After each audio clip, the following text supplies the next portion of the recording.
그래서 기도 때도 말씀드렸던 것처럼 시간이 너무 빠릅니다. 네, 정말 하루하루도 막 제가 수험생 같아요. 막 시간을 막 분초를 아껴가며 막 시간이 벌써 이렇게 됐나 막 이렇게 생각이 될 정도로 아니 지금 벌써 3월 중순이고 이제 3월 말이면 또 부활감사주일이 벌써 이제 있고 이번 다다음 주가 이제 고난주간이죠 벌써. 네. 그리고 4월 달에는 또 노회가 있고 네. 이렇게 또 네, 1년이 중반을 향해서 막 정신없이 다름질해 가는 것 같습니다. 이러다 보면 또 이제 여름 되고 여름에 또 막 수련회 한다고 막 하고 여기저기 뭐 다니다 보면 어느새 또 가을이 되고 이렇게 또 1년이 가겠죠. 네. 오늘 문득 그런 생각이 들었습니다. 오늘 이 시간 우리가 함께 나눌 하나님의 말씀은 베드로전서 1장 18절에서부터 21절까지에 기록되어 있는 본문의 말씀입니다. 우리는 지난 시간에 마음의 허리를 동이고 근신하라 라고 하는 말씀의 의미를 중심으로 참된 성도와 거룩한 삶 사이의 관계에 대해서 함께 생각을 해보았습니다. 베드로 사도는 우리에게 이미 산 소망이 주어졌으니 그 소망을 받은 자들이라고 한다면 마음의 허리를 동이고 근신하라 라고 말씀을 하고 있습니다. 천국에 대한 소망이 있다라고 하면 정말 내세에 대한 깨달음과 인지와 확신이 있다라고 하면 그것을 알지 못하면 모르겠지만 그러니까 천국과 지옥이 있다라는 것을 모르고 살아가는 것이라면 모르겠지만 그와 같은 내세에 대한 알미 있다라고 하면 천국과 지옥에 대한 인지와 확신이 있다라고 하면 그 마음의 허리를 동이고 근신해라 라고 말씀하고 있는 것입니다. 왜냐하면 사단은 지금 이 순간에도 우는 사자와 같이 다니며 하나님의 택하신 자들까지도 넘어뜨리기 위해 이 순간에 세상을 두루 다니고 있기 때문인 것이고 또한 우리의 삶에서 우리는 또한 언제 주님을 뵙게 될지 그 누구도 알 수 없는 늘 임박한 종말의 때를 앞두고 살아가는 자들이기 때문에 그렇습니다. 13절에 기록된 말씀의 의미 가운데는 우리가 마음의 허리를 동이지 않고 깨어 근신하는 삶을 살지 않으면 우리는 산 소망을 인지하고 살아가기 힘들다라고 하는 의미가 담겨져 있습니다. 우리는 일반적으로 세상에서의 어떤 사람들과의 삶의 시간들 속에서 눈에서 멀면 마음에서도 멀어진다라고 하는 표현들을 종종 사용합니다. 그와 마찬가지로 우리가 말씀 가운데 깨어있지 않아도 우리가 말씀대로 순종하며 살아가지 않는다라고 할지라도 극단적으로 말해서 그것 때문에 우리의 구원이 취소되는 것은 아니지만 우리가 말씀대로 순종하며 살지 않는다라고 해서 그 여부에 따라서 우리의 천국을 가고 지옥에 가는 것이 결정되거나 변개되어지는 것은 아니지만 내세의 삶에 대한 마음이 점점 멀어지고 희미해져 가므로 우리는 절로 이 세상의 것을 바라보고 주목하는 삶을 살아가게 될 수밖에 없습니다. 그리고 그와 같이 이 세상의 것들 가운데 주목하는 삶이라고 하는 것은 세상과 전혀 구별되지 않는 거룩하지 않은 삶인 것을 우리는 기억할 수 있어야지만 됩니다. 자식은 그 부모를 닮게 되어 있습니다. 우리 하임이만 봐도 누구의 아들인지 금방 알 수가 있는 것처럼 자식은 그 부모를 닮게 되어 있는 것이 자연스러운 이치인 것입니다. 그러므로 하나님의 창세전에 택하신 자, 창세전부터 그리스도 안에서의 연합된 관계 가운데 하나님께 속한 사람들은 그 거듭남의 시기는 다 다를 수 있지만 그 저마다 하나님께 부름을 받는 그 시기는 다를 수 있지만 거듭남 이후 가운데는 반드시 일정한 시간이 흘러갈수록 그 부모된 하나님의 거룩하심을 닮아가는 삶을 살아가게 될 수밖에 없습니다. 우리 자녀들이 그 부모를 닮기 위해 의지적으로 애쓰는 것이 아님에도 불구하고 절로 그 부모와 닮은 모습들이 그 삶 가운데, 그 외면적인 모습 가운데 나타나게 되는 것처럼 하나님의 자녀들 또한 그와 같이 억지로 애를 쓰지 않아도 저절로 하나님을 닮아가는 모습들이 어느 정도 또한 나타나게 되어져 있는 것입니다.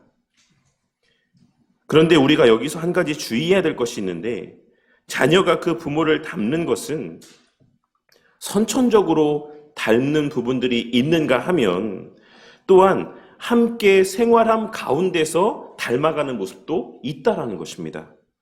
그리고 그러한 측면에서 베드로 사도는 지난 시간에 우리가 함께 나눈 말씀에서와 같이 허리를 동이고 근신하라 라고 말씀하며 거룩할 것을 말씀하고 있는 것이다라고 할 수 있습니다.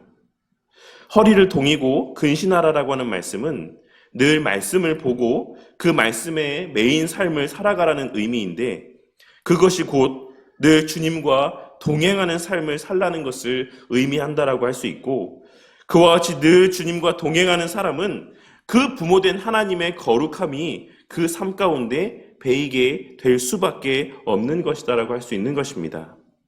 그리고 무엇보다 성령 하나님의 주된 역사 가운데 하나가 우리 안에 내주하시는 성령 하나님께서 행하시는 일 가운데 하나가 하나님과 우리 사이의 관계를 묶어주는 역할, 말씀과 우리 사이의 관계를 묶어주는 역할, 곧 밴더의 역할, 밴딩의 역할을 감당하시는 것이므로 성령 하나님께서 내주하시는 자는, 성령 하나님이 내주하지 않는 자는 말할 것이 없고, 그가 진정으로 거듭나 그 심령 가운데 성령 하나님께서 내주하시는 자는 그와 같은 하나 되게 하시는 성령 하나님의 역사 가운데 늘 말씀과 가까이 하는 삶을 살게 될 수밖에 없는 것이고, 그러한 과정 속에서 거룩하여져 가는 행실 가운데 우리는 세상과의 구별된 하나님께 속한 자로서의 삶의 모습을 나타내 보이며 살아갈 수밖에 없는 것입니다.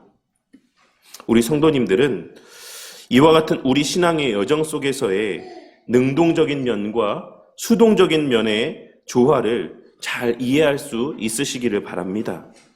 우리의 성화라고 하는 것에는 능동적인 성화의 측면과 수동적인 성화의 측면이 있습니다. 능동적인 성화의 측면은 무엇입니까? 하나님께서 행하시는 성화케 하시는 하나님의 역사입니다. 그럼 수동적인 성화는 무엇입니까? 그 하나님의 성화케 하시는 역사 가운데 우리가 나타내 보이는 성화의 모습입니다. 우리의 성화라고 하는 것은 큰 틀에서는 하나님께서 행하시는 것이 맞지만, 그 하나님께서는 그 성화의 열매를 그냥 우리에게 떡하니 먹여주시는 것이 아니라 우리를 통해서 그 성화의 과정을 겪게 하시는 그러한 과정 속에 성화의 은혜들을 베풀어 주시는 것이다라고 하는 사실을 늘 기억하고 살아가야지만 된다라는 것입니다. 그리고 우리가 함께 살펴보고 있는 이 베드로 전서의 말씀의 내용들을 통하여서 이와 같은 능동적인 측면에서의 성화에 대한 하나님의 말씀의 의미들과 수동적인 측면에서의 성화에 대한 하나님의 말씀의 의미를 바르게 이해할 수 있으시기를 바랍니다. 오늘 말씀은 우리에게 허락된 그 소망의 근거가 무엇인가를 다시 한번 확신시켜 주고 있는 말씀의 내용입니다. 먼저 베드로 사도는 이 편지를 읽는 자들을 향하여서 18절에 기록된 말씀에서와 같이 너희들은 이미 조상들의 헛된 행실에서 대속함을 받았다라고 증거하고 있습니다. 그러니까 이 앞전에서 너희의 마음의 허리를 동여라, 근신해라 라고 말씀했음에도 불구하고 그에 대한 근거로 제시하고 있는 것이 이미 너희들이 조상들의 헛된 행실들 가운데서 대속함을 받았기 때문이라고 말씀하고 있는 것입니다.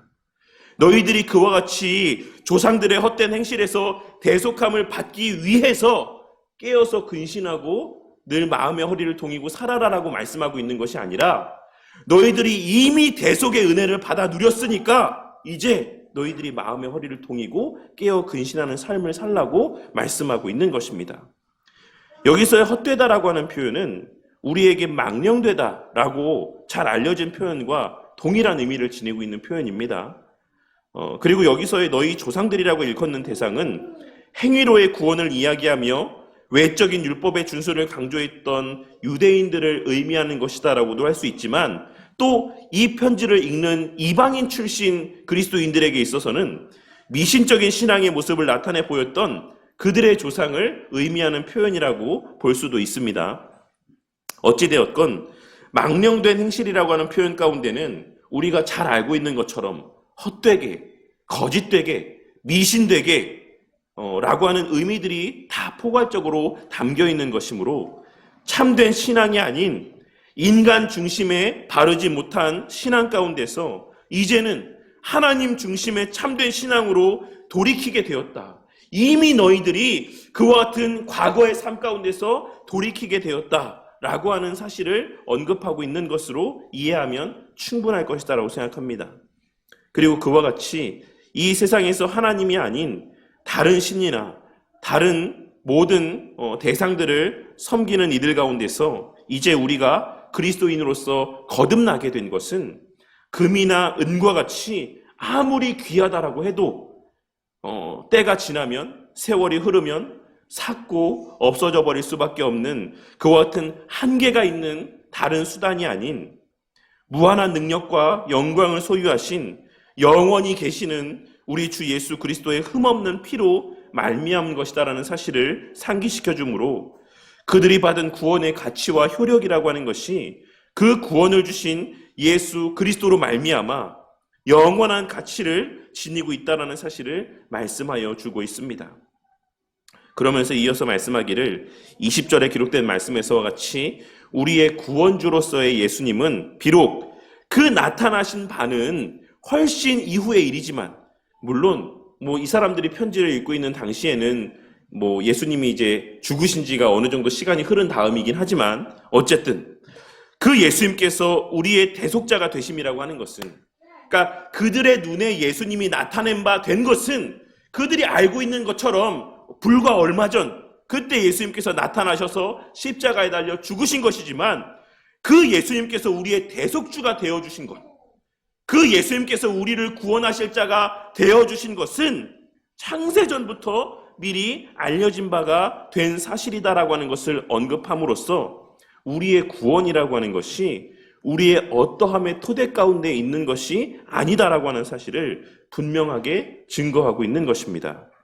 그리고 그 사실을 21절 말씀에서 다시 한번 반복하여 말씀하고 있는데, 우리가 하나님을 믿게 된 것은 우리의 어떠함 때문이 아닌 오직 그리스도로 말미암아 믿게 된 것이다라는 사실을 말씀하며, 그 결과 그 마음 가운데 하나님을 향한 믿음과 소망을 갖게 하신 것이다라고 말씀하고 있는 것입니다. 그러니 하나님께서 그렇게 거듭나게 하셨으니, 너희들 마음 가운데 하나님을 믿게 하셨으니, 하나님께 소망을 두고 살아가게 하셨으니 이제 너희들이 세상을 바라보고 살면 안 되지 않겠느냐. 너희들이 그 영원한 가치를 바라보며 그 마음을 동이고 근신하며 살아가야 되는 것 아니겠느냐.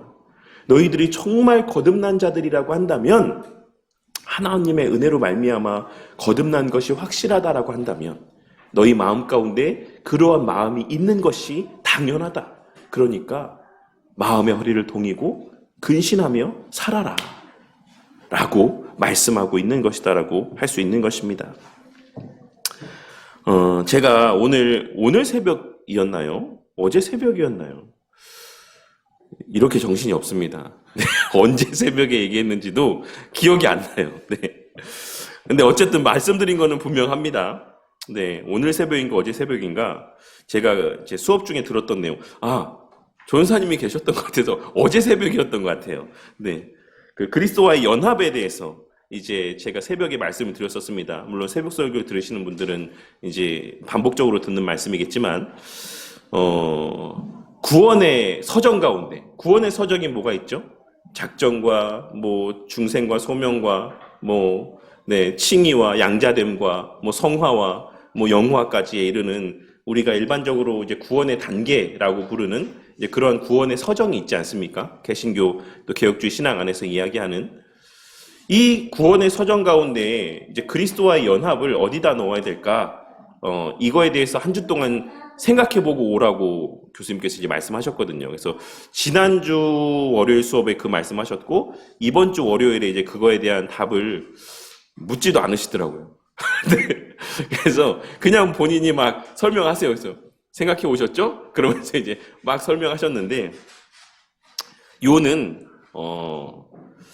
그리스도와 연합이 언제 이루어진 것인가?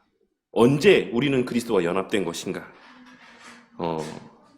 이 논의 자체가 사실 결론부터 말씀드리자면 이승 교수님께서는 무의미하다, 불필요한 논의다. 정말 이렇게 표현해서 어떨지 모르겠지만 정말 성경을 제대로 모르는 사람들이 제기하는 질문이다라고 이렇게까지도 말씀하셨다라고 저는 그렇게 이해했습니다. 성도님들이 그리스도와 언제 연합되셨다라고 생각하십니까? 1번, 거듭나셨을 때, 거듭나는 그 순간 나는 예수님과 연합이 되었다. 2번, 예수님께서 십자가에 달려 죽으시고 부활하실 때 나는 그리스도와 연합이 되었다. 3번, 나는 창세전에 그리스도와 연합이 되었다. 몇 번이라고 생각하십니까? 네, 우리 전사님은 답을 얘기하셨습니다. 3번이죠, 3번. 우리는 일반적으로 많은 경우에 내가 거듭났을 때, 내가 예수 믿게 되었을 때 그리스도와 연합이 되었다라고 생각을 합니다. 이전까지는 그리스도 바깥에 있다가 그리스도와 상관없는 삶을 살다가 내가 하나님의 부르심 가운데 그 외적인 소명이 이제 내적인 소명이 되면서 내가 하나님이 계시는구나, 내가 하나님의 자녀구나 라는 것을 알게 되면서 그리스도에게 접붙임 바되고 그리스도와 연합이 되게 되었다라고 생각을 합니다. 일반적으로 다 그렇잖아요. 안 그래요? 저도 그랬었는데 네, 아마 다 그렇게 생각하실 거라고 생각합니다. 그런데 제가 에베소서 1장 3절부터 6절까지 말씀을 봉독해 보도록 하겠습니다. 찬송하리로다 하나님 곧 우리 주 예수 그리스도의 아버지께서 그리스도 안에서 하늘에 속한 모든 신령한 복을 우리에게 주시되 곧 창세 전에 그리스도 안에서 우리를 택하사 우리로 사랑 안에서 그 앞에 거룩하고 흠이 없게 하시려고 그 기쁘신 뜻대로 우리를 예정하사 예수 그리스도로 말미암아 자기의 아들들이 되게 하셨으니 이는 그가 사랑하시는 자 안에서 우리에게 거저 주시는 바 그의 은혜의 영광을 찬송하게 하려는 것이라. 아멘. 뭐라고 말씀하고 있습니까? 우리가 창세 전에 택함을 받았어요. 근데 그 택함이 어디서 받은 거라고 말씀하고 있습니까? 그리스도 안에서 우리가 택함을 받았다라고 말씀하고 있는 겁니다. 그러면 우리는 창세 전에 어디에 있었던 거예요? 창세 전에 하나님의 그 택하시는 그 순간에 우리는 어디에 있었던 겁니까? 그리스도 안에 있었던 거죠. 창세 전부터 우리는 그리스도 안에 있던 자들인 겁니다. 이 말의 의미를 아시겠습니까? 우리 각자가 부름받고 거듭난 때는 다 다르죠. 누구는 날 때부터 신앙생활 하다가 어린 때에 회심하고 하나님을 믿게 된 사람도 있고, 누군가는 또 저처럼 실컷 하고 싶은 거 하며 살다가 나중에 다 청년이 되어서 하고 싶은 거 다 하고 나서 부르심을 받는 사람도 있고, 또 누군가는 더 늦게까지 정말 하고 싶은 대로 원대로 살다가 죽기 전에 하나님의 부르심을 받고 회심하여 거듭나고 천국에 가는 사람도 있습니다. 그 모든 부르심의 때는 다 다르지만 하나님께서는 그 모든 자들이 언제부터 그리스도 안에 있었다라고 말씀하고 있습니까? 창세 전부터 그들은 그리스도 안에 있었던 자들이다. 그리스도와의 연합된 관계 가운데 있던 자들이다라고 말씀하고 있는 것입니다. 이 말씀이 얼마나 복된 말씀입니까? 우리가 거듭나는 그때 이전의 삶을 살았을 때에도 우리는 그리스도 안에 있었고, 우리가 엄마의 복중에 있었을 때에도 우리는 그리스도 안에 있었고, 심지어는 창세 전에도 하나님의 택하시는 그때에도 우리의 조상의 조상의 조상의 조상이 태어나기 이전에도 우리는 그리스도 안에 거하며 그리스도와 연합된 관계 가운데 있었던 자들이다라는 것입니다. 우리는 그 예수 그리스도 안에서 그 예수 그리스도와의 연합된 관계 가운데 택하심을 받고 그 연합된 관계 가운데 하나님의 정하신 그때의 거듭남의 은혜들을 받아 누리게 된 것이고 그 연합된 관계 안에서 우리가 거듭났다라는 사실을 깨닫고 그것을 깨닫고 그 깨닫는 순간이 중생의 때가 아닙니다. 우리 성도님들이 일반적으로 그 중생의 시간을 내가 거듭난 때라고 생각하는데 그렇게 따지면은 사실 우리가 중생의 때를 아는 게 맞죠. 근데 중생과 회심은 엄밀한 의미에서는 다릅니다. 중생이라고 하는 것은 그 이전의 사건이에요. 그것을 내가 중생했다라는 것을 깨닫게 되는 시간이 우리가 회심의 때라고 이야기를 하는 겁니다. 물론 그 간극이 아주 좁을 수도 있고 어느 정도 간극이 있을 수도 있습니다. 하지만 어쨌든 우리는 그와 같이 하나님의 때에 중생하는 것이고 회심케 되는 것입니다. 아시겠습니까? 그리고 그 연합된 관계라고 하는 것은 창세 전부터 언제까지 영원토록 유효하다라고 말씀을 하고 있는 것입니다. 우리가 어찌 행동하든지 간에 우리가 예배를 잘 드리던 드리지 않든 우리가 기도를 하든 하지 않든 우리가 말씀을 보든 보지 않든 우리가 헌금 생활을 열심히 하든 하지 않든 교회 봉사를 많이 하든 하지 않든 우리의 그리스도 안에서의 연합된 그 관계는 변개함이 있다 없다? 없다라는 것을 말씀하고 있는 것입니다. 그리고 그와 같은 사실은 우리가 말씀을 보게 되는 것, 우리가 말씀으로 우리의 마음의 허리를 동이고 근신하게 되는 것 또한 우리 주 예수 그리스도 안에서의 하나님께서 은혜 가운데 허락하신 특권이라는 것을 의미합니다. 무슨 말인지 아시겠습니까? 우리가 거룩하여질 수 있는 것이 특권이라는 것이에요. 거룩하여지는 것이 짐이 아니고 의무가 아니라는 것입니다. 우리가 하나님께 창세전부터 속한 자였기 때문에 우리는 자연스럽게 우리의 마음 가운데에 말씀에 대한 사모함과 갈급함의 마음들이 생겨나게 되어 있고 말씀대로 순종하지 않는 삶을 살아갈 때 그 마음 가운데 주시는 불편한 마음 속에서 회개하게 되는 은혜를 누리게 되는 것이고 그리하여 다시금 말씀 앞으로 나오게 되는 은혜를 우리가 받아 누리게 되는 것입니다. 그렇게 우리가 거룩하여져 가는 것이에요. 무엇을 통해서? 말씀을 보고 기도하는 과정들을 통해서. 지금 이 말씀 전체에 베드로 사도가 이야기하고 있는 것은 그러한 것을 전체적으로 그 구원에 관계된 은혜의 프로세스를 우리 가운데 말씀하고 있는 것이에요. 우리가 베드로 사도가 이렇게 이야기하면서 이것을 혹여나 짐으로 여길까? 이것을 혹여나 의무로 여길까? 혹이나 이것을 구원의 어떤 조건이나 수단으로 여길까? 그런 것들을 또한 염려하고 생각하며 아니다. 내가 너희에게 마음을 동이라고 말씀하고 있는 것, 근신하라고 말씀하고 있는 것은 너희에게 짐을 지어주는 게 아니다. 너희들이 정말 거듭났다라고 하면 영원전부터의 그리스도 안에서의 연합된 관계 가운데 있는 자라고 한다면 지금 너희들의 심령 가운데 성령 하나님이 내주하시고 있는 것이 맞다라고 하면 성령 하나님께서 하시는 일이 그거다. 너희들로 하여금 하늘을 바라보게 하고 말씀을 바라보게 하고 천국을 소망하게 하고 그러한 일들을 하신다. 그러니까 잘 생각해봐라. 너희 마음 가운데 들려주시는 그 하나님의 음성에 한번 귀를 기울여 봐라. 하나님께서 이미 너희들을 택하시고 그러한 은혜들을 주셨다. 그러니까 아무리 유혹이 있어도 흔들리지 말고 그 하나님의 인도하심에 순종하며 말씀을 가까이 하고 기도함 가운데 너희들의 참 부모 되시는 그 그리스도를 하나님을 닮아가라 라고 말씀하고 있는 것이다라고 할 수 있는 것입니다.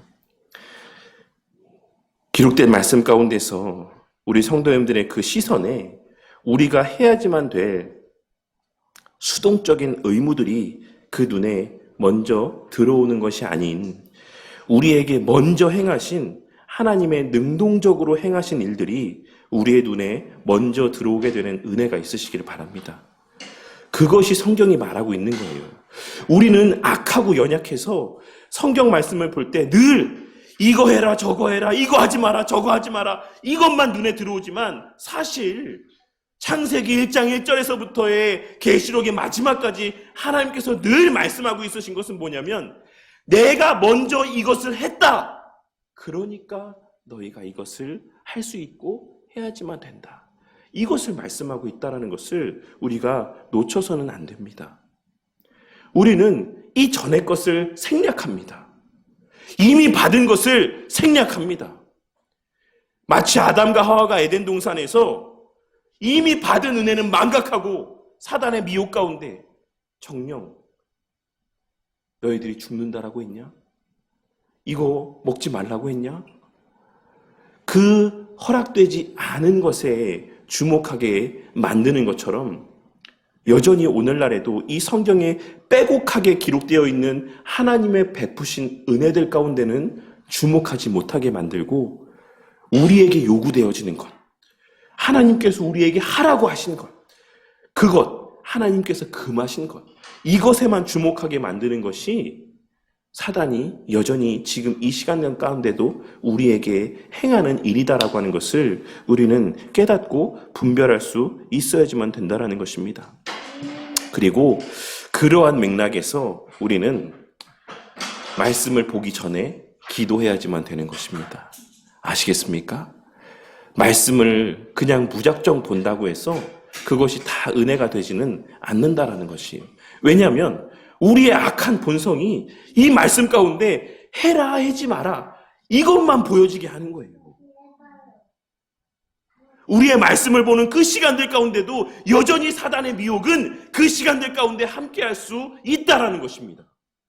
그렇기에 말씀을 보기 전에도 우리는 하나님께서 우리에게 먼저 베푸신 그 사랑을 바라볼 수 있고 주목할 수 있게 되기를 위해서 기도하고 말씀을 보는 자들이 되어야만 한다라는 것입니다. 그러할 때 우리는 그러한 말로 형언할 수 없는 사랑을 받은 자들로 우리 각자가 그 자신의 가치를 인지하게 될 것입니다. 내가 뭐라고 하나님께서 나를 그와 같이 사랑하셨는가? 내가 뭐라고 예수님께서 이러한 나를 구원하시기 위해서 인간의 몸을 입고 이 땅에 오셔서 십자가에 달려 죽으셨는가? 내가 뭐라고 내가 지금 이 순간에도 이렇게 살고 있는데 나 같은 사람이 뭐라고 창세전부터 나를 기억하시고 나를 그리스도 안에서 택하시고 그렇게 나를 늘 생각하시며 그 나 하나를 위한 구원의 역사를 이루어 가셨는가? 라고 하는 것을 우리가 깨닫게 될 수 있다는 것입니다. 그렇게 우리가 말씀을 볼 때 우리는 말씀 안에 담겨진 그 하나님의 사랑으로 말미암는 감격을 느낄 수 있고 기쁨을 느낄 수가 있다는 것입니다. 우리 성도님들은 말씀 보는 게 기쁨이 되십니까? 막 즐거우십니까? 저도 그렇고 우리 성도님들 가운데서도 그렇지 않은 성도님들이 있을 거라고 생각합니다. 오늘은 또 몇 장을 읽어야 되는 거야. 오늘은 몇 장씩 읽어야지 일독을 할 수 있는 거야. 이러한 어떤 내 계획에 맞춘 그 말씀을 읽기 위한 의무감에서의 말씀을 보는 일들이 없는가? 우리가 한번 돌아보았으면 좋겠습니다. 오늘 말씀 가운데서 베드로 사도가 말씀하고 있는 것, 너희들이 거룩하여져 가야지만 된다라고 말씀하고 있는 것은 우리가 일반적으로 생각하는 것처럼 그냥 말씀 보고 그냥 기도하고 그냥 예배 시간에 예배 자리에 나오고 헌금 시간 되면 헌금하고 교회 봉사할 일 있으면 또 봉사하고 어떤 이러한 외적인 모습에서의 어떤 신앙의 삶만을 요구하고 있는 것이 아니다라고 하는 것을 우리는 오늘 말씀에서의 내용들을 통해 발견하고 깨달을 수 있어야지만 될 것입니다. 그렇기에 베드로 사도는 우리가 지난 시간에 나누었던 마지막 말씀인 17절 말씀에서 외모로 보시지 않고 각 사람의 행위대로 심판하시는 일을 너희가 아버지라 부른즉 너희가 나그네로 있을 때를 두려움으로 지내라 라고 말씀하고 있는 것이다라고 할 수 있습니다. 하나님은 우리의 마음을 보십니다. 말씀을 보는 그 우리의 마음가짐을 보십니다. 이 사실을 기억하고 늘 말씀을 보기에 앞서서도 기도하고 말씀을 보고 난 이후에도 기도하는 저와 우리 모두가 되기를 바랍니다.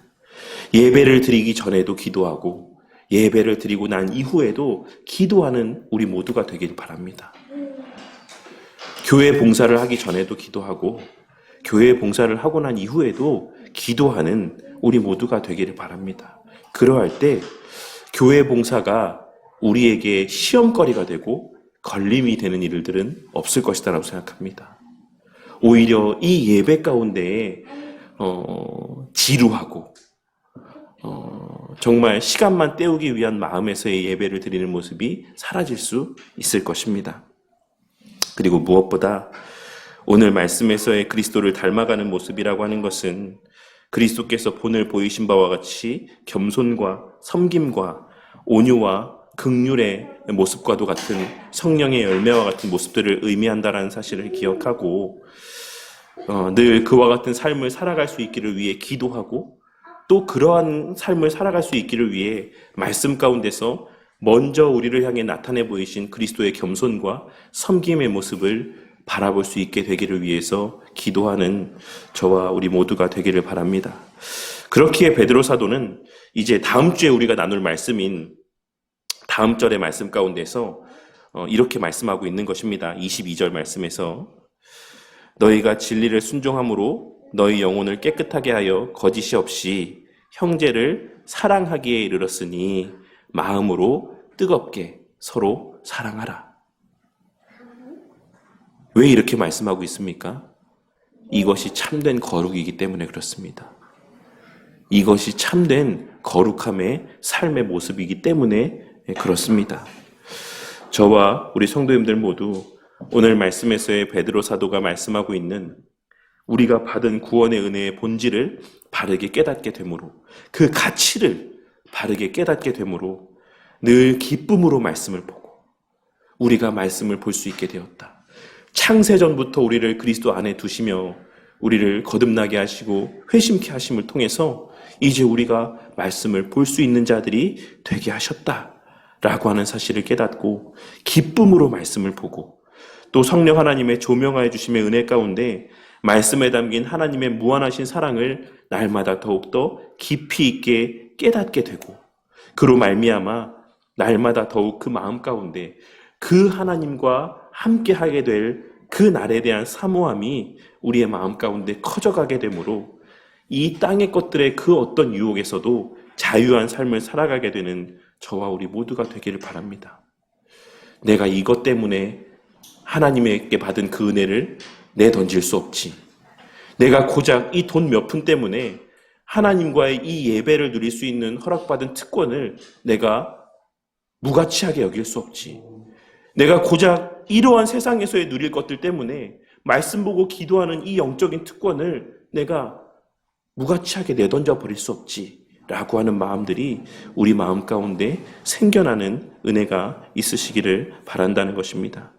그리고 그와 같은 과정들 속에서 날마다 그리스도를 닮아가게 하시는 은혜 가운데 어떤 순간 속에서도 늘 온유하고 늘 긍휼이 풍성함 가운데 늘 타인을 섬기는 겸손함 가운데 그와 같은 진정한 거룩함 속에서 이 세상 속에서의 우리의 하나님 아버지께 속하였음이 우리를 보는 모든 이들의 눈 가운데 목도되어지는 은혜가 있기를 주님의 이름으로 간절히 축원합니다.